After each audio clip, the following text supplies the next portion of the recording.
The mansion stood tall on the hill, glass windows catching the morning light, but inside its walls there was no peace. Behind the closed doors, a battle played out every day, not with fists or weapons, but with two restless boys who knew how to drive every adult away. The twins were only 6, yet they had gained a reputation that stretched beyond the gates of their father's home. No Nanny stayed longer than a few weeks, sometimes only a few days. One after another, they packed their bags, shaken by endless tantrums, tricks, and sleepless nights. The boys were clever, mischievous, and wounded in ways they did not understand themselves. And the truth was, they were missing something no money could buy. Their father was a man of great success, a figure often seen in business magazines, praised for his sharp mind and wealth. He lived surrounded by marble floors, polished cars, and expensive art, but the house lacked warmth. After losing his wife years earlier, he drowned himself in work, leaving the twins in the hands of caretakers. He believed that if he paid well enough, someone would manage them. But money could not buy patience or love, and that was exactly what the boys kept pushing against. The staff whispered about them in the kitchen. They laughed at rules, refused to sleep, shouted in anger, and played tricks until every nanny left exhausted. One had run out the door crying after being locked in a closet by the boys. Another swore never to return after her shoes were filled with glue. And yet beneath the mischief was pain they could not express. They had lost their mother too young, and no one had truly listened to their hearts since. Instead of comfort, they received rules, time schedules, and warnings.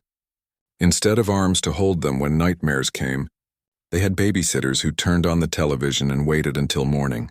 The father often returned late from his meetings, tired, frustrated, and unable to understand why the boys never behaved. To him it was simple. Other families managed children, so why not his? He did not see that the twins were not bad children. They were grieving children, trying to find attention in the only way they knew.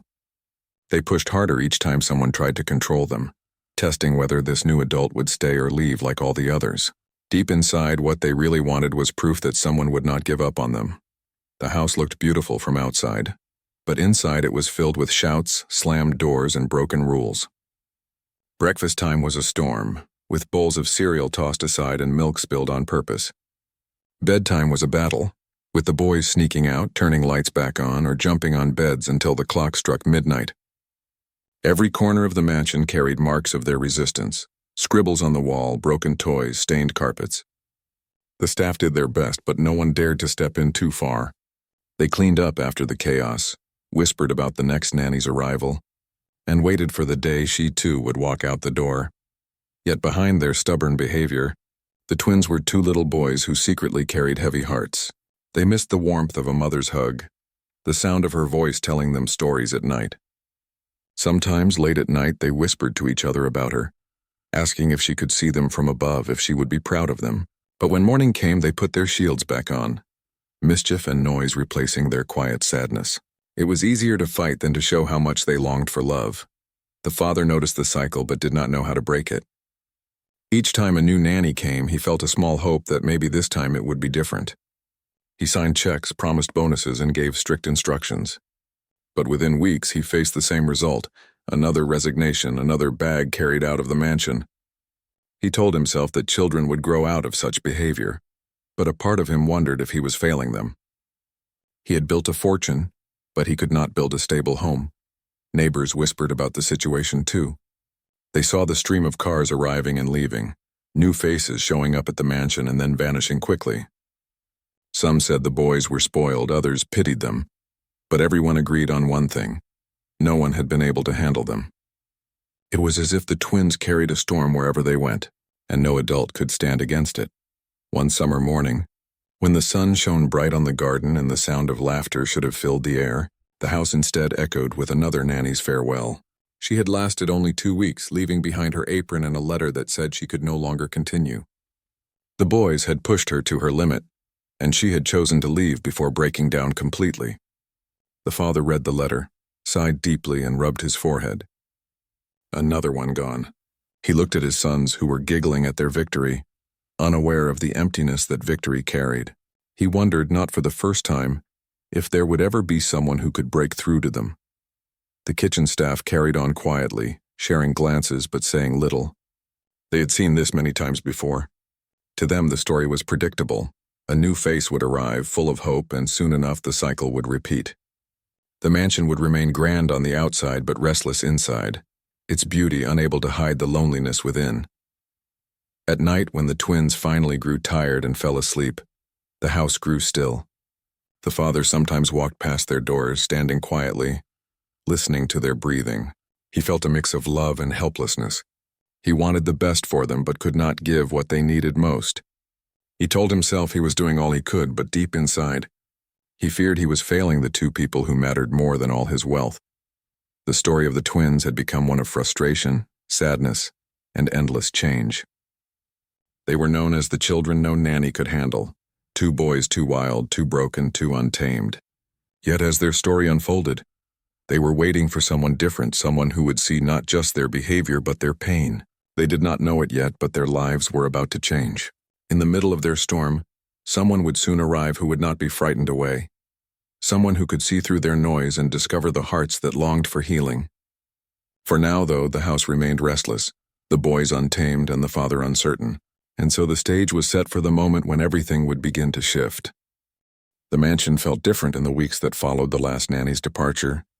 The halls were quieter, but not in a peaceful way. It was the kind of quiet that carried tension, waiting for the next storm to break out. The twins carried on with their mischievous games, chasing each other through rooms, hiding toys in drawers, and laughing when they got away with their tricks. To them, the departure of another nanny was nothing new. They expected it. They were used to it. Every time someone left, it was another sign that adults never stayed. One morning, as the sun streamed through the tall windows of the kitchen, the staff whispered while preparing breakfast. Word had spread that the father had given up on finding another nanny for the time being. Instead, he had asked for someone to help with housekeeping, just to keep the mansion in order. The constant mess created by the boys had left the place untidy, and he needed someone reliable to take care of it. No one expected much to change. After all, housekeepers came and went too, unable to stand the pressure of the chaotic home. That was when Grace Carter arrived. She was a middle-aged woman, strong in spirit though her steps were steady and calm. She carried herself without hurry, and her eyes spoke of experience. She wasn't there to be a nanny, only to keep the mansion clean. She had worked in other large homes before, but this one was different the moment she stepped inside. The air felt heavy, not from dust or dirt, but from the tension that filled the walls. She greeted the staff with a polite smile, asking simple questions about her duties. She did not rush. She did not complain. She simply rolled up her sleeves and began her work. At first, the twins barely noticed her. They were too busy trying to outsmart the cook, spilling orange juice on the floor just to watch someone else clean it. But Grace did not react the way others had. She bent down, wiped the spill, and looked at them calmly. "You'll slip if you keep pouring it on the floor," she said in a steady tone. Then she walked away without fuss. The twins blinked, confused. Most adults shouted or scolded, but she didn't give them that satisfaction. Throughout the day, they tested her. They left muddy footprints across the hallway she had just polished. She cleaned them without complaint. They knocked over a vase to see if she would panic. She picked up the pieces with quiet hands. They scattered their toys across the living room. She gathered them slowly, humming a tune as she worked. Her calmness unsettled them. They were used to anger, to raised voices, to threats of punishment. But Grace did not play that game. She simply did her work and carried herself with dignity, as if their tricks were too small to break her. By the second day, the twins began to notice her more. She didn't hover around them like the nannies had, trying to control their every move. She didn't run away crying either. She treated them like part of the house, part of her work, but not as enemies. When one of the boys tried to scare her by hiding under a table and jumping out, she only chuckled softly. "You nearly gave me a fright," she said, but her smile reached her eyes. The boy, surprised, found himself grinning back before running off. Word of her patience reached the father. He was curious but unconvinced. To him, she was just a housekeeper. He didn't expect her to succeed where trained nannies had failed. Still, he watched quietly from a distance, noticing how the boys didn't seem to unsettle her the way they unsettled others. There was something different about her, though he couldn't put it into words. Grace had her own way of doing things. She didn't try to win the boys over with treats or bribes. She didn't scold them endlessly either. Instead, she gave them a balance they had never experienced.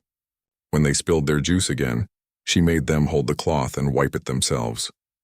When they tossed their toys around, she gathered them but handed a few back, saying, "You can help me with the rest." She made them part of the work instead of leaving them free to cause chaos. Slowly, without realizing it, the boys started listening. The staff noticed the change too. Meals became slightly calmer. The sound of screaming lessened. The twins still played their tricks, but they were not as fierce as before. Grace's presence seemed to bring a steady rhythm into the mansion. Her calm voice, her way of moving with patience, even the small songs she hummed as she worked, all of it settled the atmosphere. The boys did not know what to make of her yet, but something about her made them hesitate before going too far. One afternoon, when the father returned earlier than usual, he found Grace sitting in the garden with the twins. She wasn't watching them nervously or chasing after them. Instead, she was folding laundry while the boys built towers with sticks and stones nearby. They spoke to her freely, asking her questions about the clouds, the birds, and why the sun looked brighter in the evening. She answered each question gently, without rushing. The father stood silently for a moment, realizing he hadn't seen his sons this calm in years. Later that night, he asked her how she managed it. Grace only shrugged softly. "Children need to be seen," she said. "Not just looked at, but really seen." The father didn't reply right away, but her words stayed with him long after she left the room. The twins, of course, weren't fully changed. They still threw tantrums when bedtime came, still argued with each other, still pushed boundaries. But the difference was that Grace did not react with anger or fear. When they shouted, she let them finish and then spoke firmly, never raising her voice. When they refused to sleep, she sat by the door, quietly humming until their energy faded. Slowly, the boys began to sense that she wasn't like the others. She wasn't going to disappear at the first sign of trouble.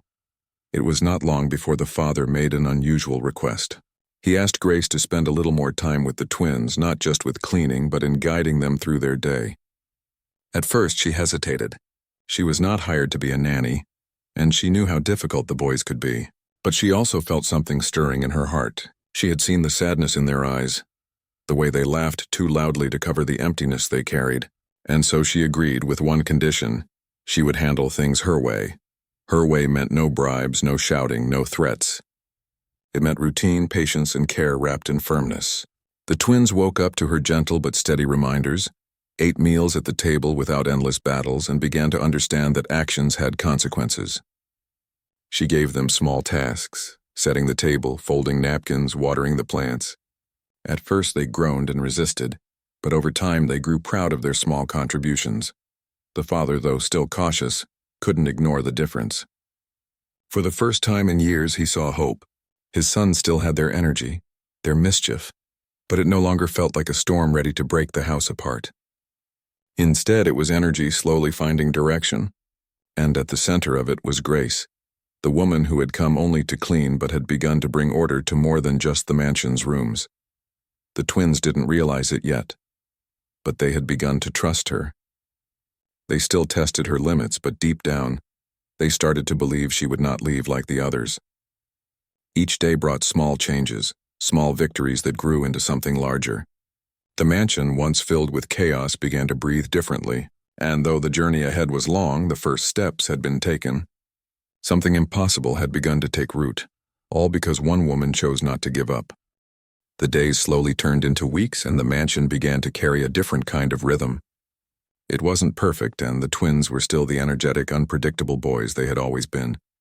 But something subtle had shifted. Their laughter didn't sound as sharp anymore. Their tantrums didn't last as long, and their tricks didn't feel as cruel. It was as if Grace's steady presence was softening the edges of their behavior. She didn't try to erase who they were. Instead, she gave them boundaries that had been missing for so long. Grace understood something that no one else had taken the time to see. The boys weren't acting out because they enjoyed chaos. They were testing the world around them, trying to see who would leave and who would stay. Each nanny before her had failed that test, packing up after tears or anger had taken over. But Grace didn't flinch. Every time they pushed, she stood her ground, not with shouting, but with patience and firmness. One afternoon, the twins decided to play one of their old tricks. They sneaked into the pantry, pulled out a jar of flour and emptied it all over the kitchen floor. The white dust covered everything, even themselves, until they looked like two little ghosts. They expected yelling, expected someone to chase them out. Instead, Grace walked in, stopped in the doorway, and took a long look. For a moment, the boys froze, waiting for her reaction. Then she said, "Well, you've made a proper mess. Now let's see how good you are at cleaning." She handed each of them a small broom. At first, they protested, saying it wasn't their job. But she didn't raise her voice or argue. She simply began sweeping, leaving half the mess untouched. Slowly, the boys joined in. They weren't neat about it, and more flour spread than disappeared, but they worked alongside her until the kitchen began to look like itself again. When they were done, she nodded and said, "See? You're stronger than you think." For the first time, the twins didn't see cleaning as punishment, but as proof they were capable. Moments like that began to pile up. Grace didn't reward them with candy or toys. Instead, she gave them pride in small responsibilities. She showed them that they were part of the house, not just children living in it, and slowly they began to look at her differently. They tested her less, listened a little more, and sometimes even asked for her company when they played. It wasn't love yet, not fully, but it was trust beginning to bloom. The father noticed the difference too, though he tried not to admit how surprised he was. One evening, as he returned from work, he found the boys sitting at the table waiting for dinner. They weren't throwing food or chasing each other around the room. They were talking, laughing, and when Grace placed their plates down, they actually said thank you. It was a small word, but it carried a weight he hadn't heard from them in years. Later, he asked her what she had done. She only replied, "Children rise to what you expect of them if you stand by your word." But not every day was easy. The twins still carried anger they didn't understand, and sometimes it boiled over. One night, after being told to put away their toys, one of them shouted, "You're not our mother." The words hung heavy in the room. The other boy stood frozen, watching Grace's reaction. For a moment, the house seemed to hold its breath. Grace didn't snap back. She sat down slowly, looked at them both, and said, "No, I'm not your mother, but I care for you, and I won't leave because you're angry." The boys didn't reply.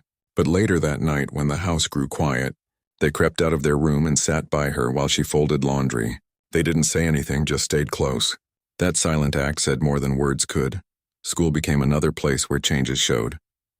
Teachers had long complained about the twins being disruptive, refusing to listen or starting fights with other children. But within a month of Grace's presence, their behavior began to shift. They still had energy, still found trouble at times, but they started finishing their assignments, raising their hands, even helping other students. Their teachers were surprised, sending notes home about the improvement. For the father, it was the first time in years that a report from school carried something other than disappointment. One afternoon, the father returned home earlier than usual and found a surprising sight. The twins were sitting on the floor of the library, books scattered around while Grace read aloud to them. The boys leaned against her, listening intently, their eyes wide as she brought the story to life. He stood quietly in the doorway, not wanting to break the moment. For the first time, he saw them not as wild, uncontrollable children, but as little boys who wanted comfort and attention. It stirred something in him, a mix of relief and regret, because he realized how much he had missed by staying buried in his work. Still, the journey wasn't without challenges. The boys sometimes slipped back into old habits, slamming doors or refusing to follow rules. But Grace never wavered. She treated every setback as part of the process. When they argued, she listened. When they shouted, she waited.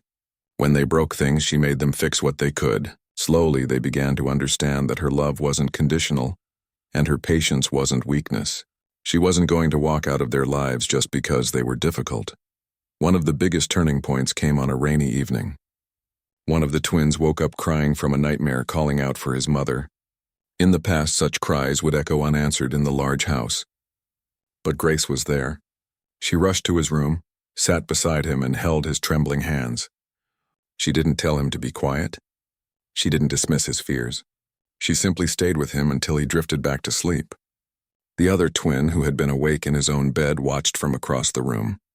The next morning, he quietly slipped his hand into hers as they walked to breakfast. It was the first time he had shown affection without mischief attached. The staff in the house began to notice the warmth spreading through the halls. Where once there had been shouting, there was now laughter. Where once meals ended in chaos, they now ended with conversations. Grace had not only changed the twins, she had changed the atmosphere of the entire mansion. The father, though still learning his own place in it all, felt the difference each time he walked through the door. His home no longer felt like a battlefield. It was becoming a place of peace. The twins still had a long way to go, and Grace knew it. Healing didn't happen in weeks, and trust wasn't built overnight. But step by step, they were moving forward. The boys were learning that not every adult would leave, that not every mistake meant rejection. They were learning what it felt like to be seen, to be guided, and most importantly, to be loved. For Grace, it wasn't about money or duty. It was about two children who needed someone to stay when everyone else had left. She carried her own quiet strength, the kind that doesn't break under pressure, the kind that speaks louder than words. And for the twins, that strength became the anchor they had longed for since the day their world had fallen apart. By the end of the season, the impossible had begun to happen. The mansion, once filled with chaos and broken routines, was slowly turning into a home again. And at the center of it all were two boys who were finally learning what it meant to trust, and one woman who refused to give up on them, no matter how hard the days became. As time moved forward, the mansion that once felt like a place of storms began to breathe differently. It wasn't sudden and it wasn't without challenges, but each day carried a new sign that change was taking root. The twins, who had once been feared by every nanny that entered the doors, now carried moments of calm that no one thought possible. It was not perfection, far from it, but it was progress. And for Grace, that was enough. The father noticed more than anyone else. He had been so used to coming home to chaos that the first evening he walked through the front doors and found silence. He stood still in disbelief. Not the silence of fear or anger, but the peaceful silence of children asleep on time. Grace had settled them into a bedtime routine, something no one had been able to do before.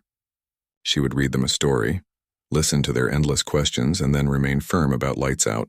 It was a battle at first, but her persistence had paid off. Slowly, the boys learned that rest wasn't punishment, it was safety. The father began coming home earlier, something he hadn't done in years. He wanted to see the changes with his own eyes, not just hear them secondhand from staff. One evening, he walked into the dining room and found the boys helping Grace set the table. One was placing spoons the wrong way, while the other corrected him, and both laughed. They looked up at their father, a little unsure of his reaction. For a moment, he didn't know what to say. The last time he had tried to have dinner with them, it had ended with food thrown across the table and his temper snapping. But now, with Grace's steady hand guiding them, there was laughter instead of shouting. He sat down, and for the first time in years, dinner felt like a family meal. Grace didn't hover nervously like past nannies had. She joined in the conversation, gently reminding the boys to use their manners, but never in a way that felt forced. The father found himself smiling, even laughing, as his sons shared stories from their day. The heavy weight on his chest began to lift little by little. The twins themselves didn't understand how much they were changing. To them, Grace had simply become part of their world, someone they expected to see every morning and every night. She was different from anyone else. They couldn't scare her away, and she didn't try to buy their affection. She simply stayed, and that staying began to heal wounds they didn't have the words to describe. There was one afternoon that showed just how much they had begun to grow. A group of neighbors had been invited over for tea, and their children came along. In the past, such visits were dreaded. The twins had a history of fighting with other kids, refusing to share, and embarrassing their father in front of guests. This time, however, something was different. Grace prepared the boys in advance. She explained clearly what she expected, gave them small roles in welcoming the guests, and reminded them they could show kindness instead of chaos. The boys listened, though they were restless with excitement. When the children arrived, the twins hesitated at first. Old habits threatened to return, but Grace's calm glance steadied them. Slowly, they joined in the play, sharing toys and even helping the younger children. Their father watched in awe, barely recognizing his own sons. When the guests left, one of the mothers pulled him aside and said, "You must be proud. They are such polite boys." His throat tightened with emotion. It was the first time anyone had spoken of his children that way. Yet even with progress, challenges remained. One evening, one of the boys became frustrated over homework and hurled his book across the room. The old storm came back in full force. Shouts, tears, resistance. The father tensed, ready to step in with anger, but Grace raised her hand slightly to stop him. She knelt down, met the boy's eyes, and let him pour out his frustration. When he was done, she handed the book back and said, "It's all right to be angry, but we still finish what we start." He sniffled, hesitated, and then picked up his pencil. The father, watching from the doorway, felt something shift in himself. He realized he had been approaching his sons with control, while Grace approached them with connection. Another turning point came when one of the boys fell ill with a fever. It was the middle of the night, and the father had dozed off in his study when Grace knocked on the door. She told him gently about the fever and stayed by the child's side all night, cooling his forehead, whispering comfort, and refusing to leave even for a moment. The other twin crawled into bed beside his brother, watching silently as Grace cared for him. For the first time, they saw that she would not run when things became difficult. By morning, the boy's fever had eased, and the bond between them had deepened in ways no one could have imagined.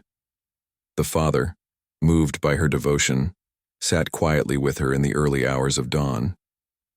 He admitted that he had never known how to reach his children.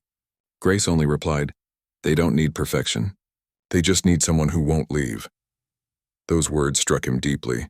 He had been so focused on providing wealth that he had forgotten presence mattered more than money ever could. The boys began to change not only at home, but also at school. Teachers sent home notes filled with encouragement instead of complaints.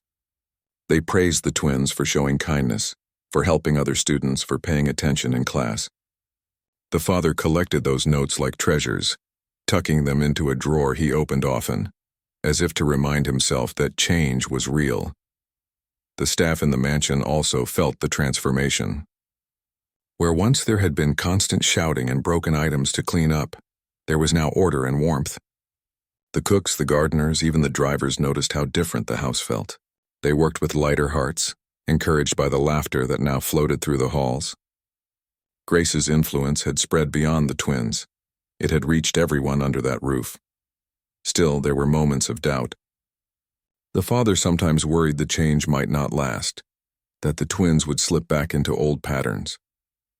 But each time a challenge arose, Grace showed that patience and consistency were stronger than fear.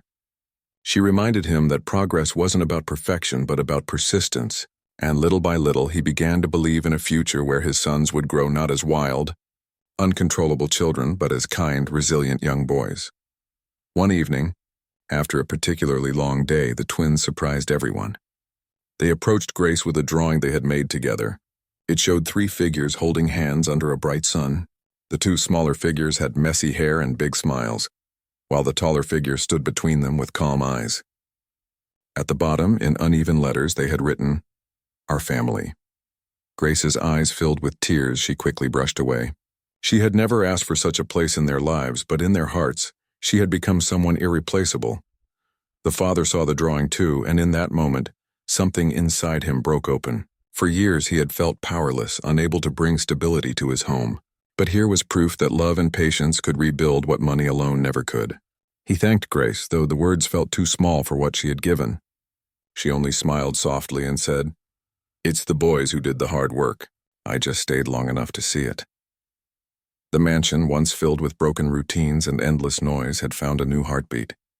The twins were no longer defined by their mischief but by their progress, their resilience, and their growing kindness. And though challenges would still come, the foundation had been laid. They had someone who believed in them, someone who had done the impossible by refusing to give up. And because of that, the impossible no longer seemed out of reach. The seasons changed, and with them, the house changed too.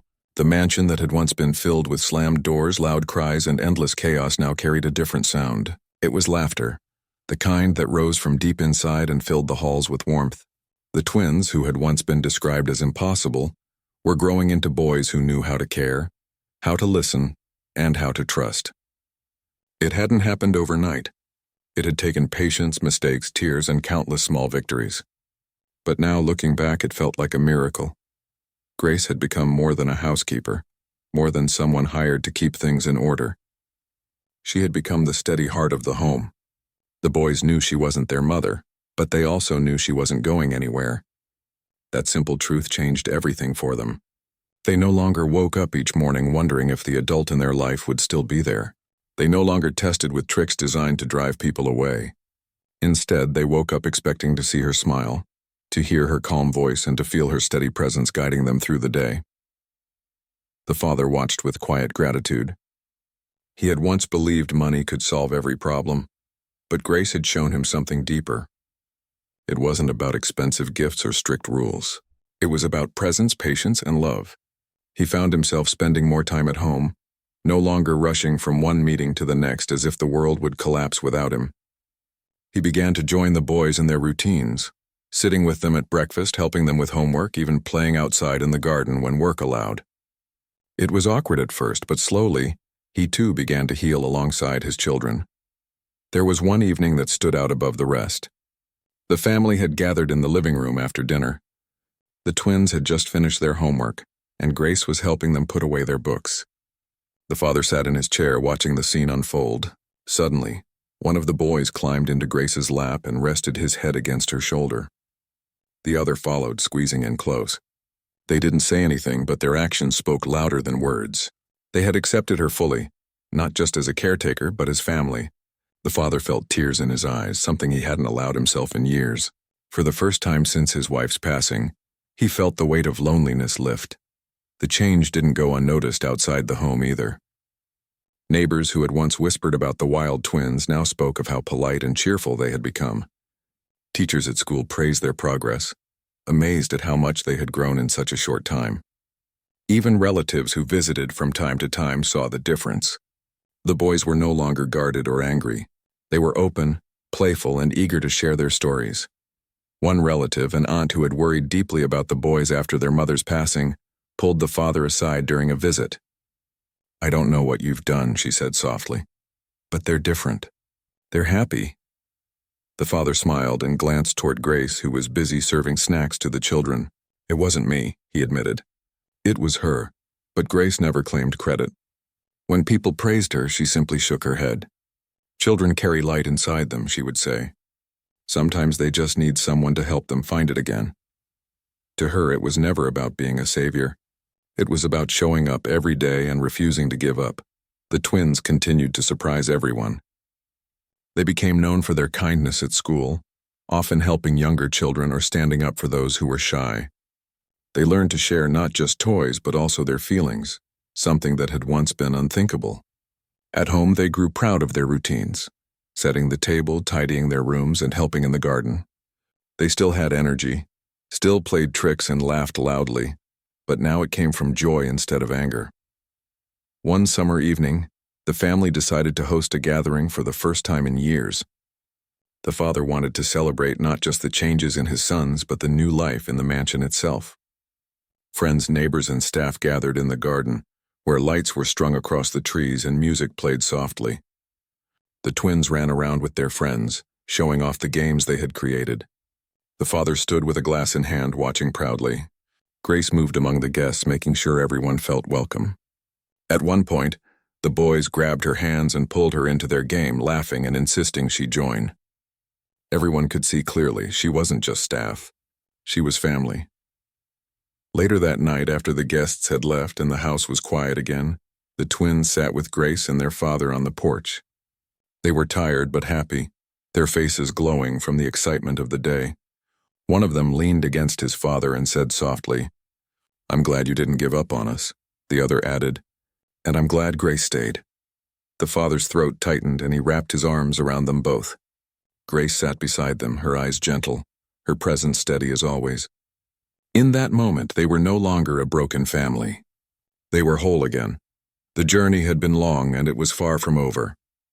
The boys would still face challenges as they grew, and life would bring its share of difficulties. But the foundation had been rebuilt. They had learned the power of love that doesn't walk away, of patience that doesn't break, of care that doesn't come with conditions. They had seen what it meant to have someone who stayed no matter how hard things became. The mansion itself seemed to reflect the change. Where once it had felt cold and empty, it now carried warmth. The walls that had echoed with anger now held laughter. The rooms that had seen endless battles now saw peace. And at the heart of it all was a woman who had done the impossible, not by magic, not by force, but by simply refusing to give up. Years later, People would still talk about the story of the twins who no nanny could handle.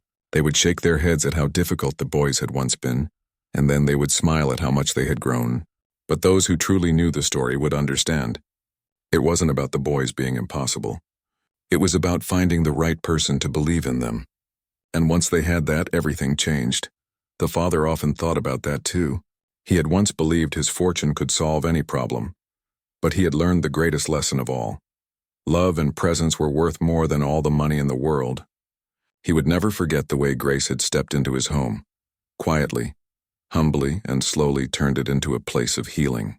He owed her more than words could ever express. As for the twins, they no longer carried the weight of being impossible. They carried laughter, kindness, and hope. They had learned that even in the darkest moments, someone could show up and stay. And that lesson would carry them through life, shaping the kind of men they would one day become. In the end, the impossible had been accomplished. The boys were no longer defined by loss or mischief. They were defined by the love that had held them together when everything else had fallen apart. And in their hearts, Grace would always remain. The woman who stayed, the woman who healed, the woman who turned a house of chaos into a home filled with love.